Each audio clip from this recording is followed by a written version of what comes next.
Have you ever gotten into like a really big argument with someone? Like it kind of just stops everything. You're talking, you're having a grand time, you're good friends, but somehow something gets in the way and you end up real mad.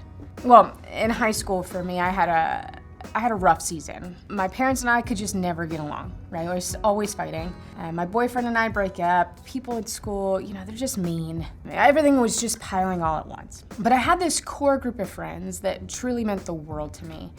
And one of them was Marissa. And she just texted me and was just checking in to make sure I was okay. But sometimes checking in can sometimes feel pushy, And before I know it, I'm just furious.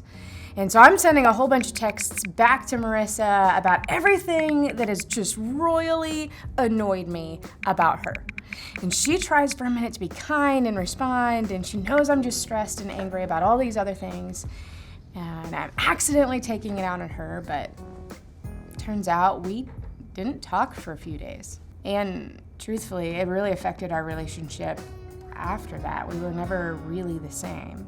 You see, relationships can be really hard, especially when anger and frustration kind of get piled in, which is why we want to talk about it today as we end our series. You see, over the last 2 weeks, we've been talking about how God is involved in every aspect of our relationships, our friends, dating, families, all of the above. And in week 1, we talked about how God really seeks our hearts.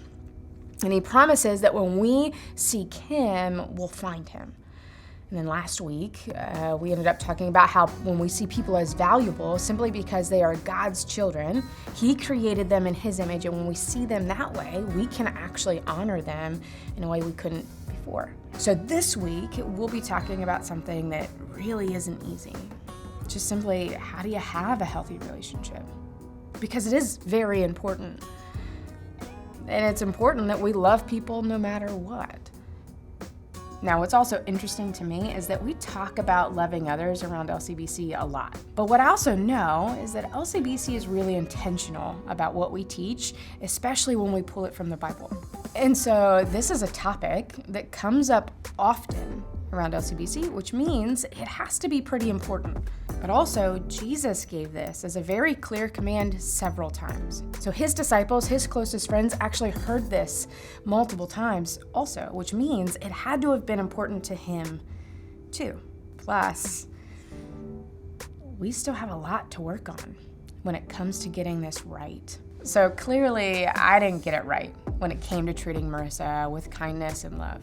You see, Marissa was simply trying to care for me, and she truly didn't deserve any of the anger or frustration I showed her. But I felt like it was valid at the time. You see, even when we feel frustrated and angry, God still wants us to show kindness and love. Let me say that a different way. Our frustration isn't an excuse not to be kind. I was already frustrated with other things. Everything had kind of built up around me, and I let that get in the way. It distracted me from being kind to Marissa. You see, God wants us to love others as ourselves. This means putting ourselves in the place of them. Me putting myself in the place of Marissa and treating Marissa as if that was me.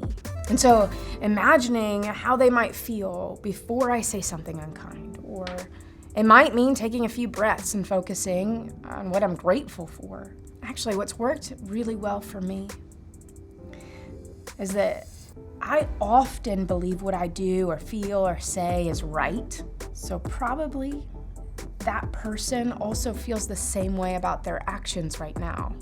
So if I can pause my frustration just long enough to think through why they said this or why they did that made me frustrated. Usually it helps me respond in a much different way, a much more loving way, because I can understand where they're coming from.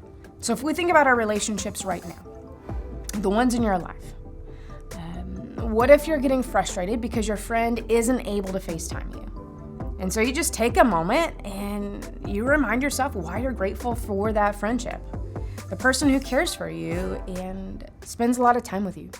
Or maybe you think through why they can't FaceTime you right now. And maybe it's simply the comment they made earlier. They've got a big test tomorrow. Or your boyfriend, girlfriend hasn't texted you as fast as you'd like, and don't get me wrong, that annoys me like nobody's business. But it might just mean that they haven't seen the message, or they left their phone in the other room by accident. Now, this one's the hardest one for me. Instead of getting angry when my parents asked me to clean my room for the 5th time, maybe we need to think through ways where our parents have cared for us or helped us in things that were really ours to own, but we asked them to help and they chose to help us. And so we take that deep breath, put our frustration aside, and put a few clothes away. Again, we do this because God told us to. Simply put, Jesus actually gives us this command. He says, "This is my command, love each other." So actually, there's a verse in Galatians that gives us a really good insight into what Jesus is asking us to do. It's actually found in Galatians 5, verse 14. It just simply says this: "For the whole law can be summed up in this one command. Love your neighbor as yourself." You see, if this is the one thing that Jesus actually commands us to do, and it actually sums up all of the other laws into one simple sentence, it has to be really important for us to do. You see, Jesus not only told us go and love each other, but he actually demonstrated it for us. You see, Jesus taught us how to love unconditionally. He lived a life that showed it by what we would call a sacrificial life. A life not for himself, but for us. A life where he models what it looks like to love other people, even when you feel frustrated and angry. There are plenty of times in the Bible where Jesus could have or probably was frustrated at his closest friends and disciples, but he chose love. And you can apply that in your relationships right now. So if the people around you are people you can show love to the way God has first loved you, then it gives us a chance to bring light and positivity to the world.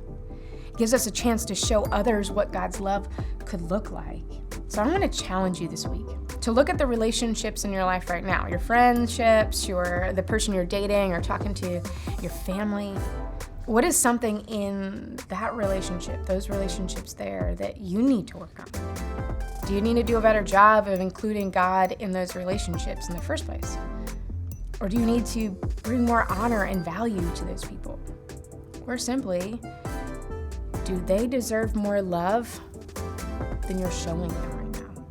You see, when God is the foundation of all our relationships, our lives and how we live them will look different. We will love people differently. And I can't wait for you to be able to experience that in your own life, to see the change for yourself. We love you, and we're glad you're here with us.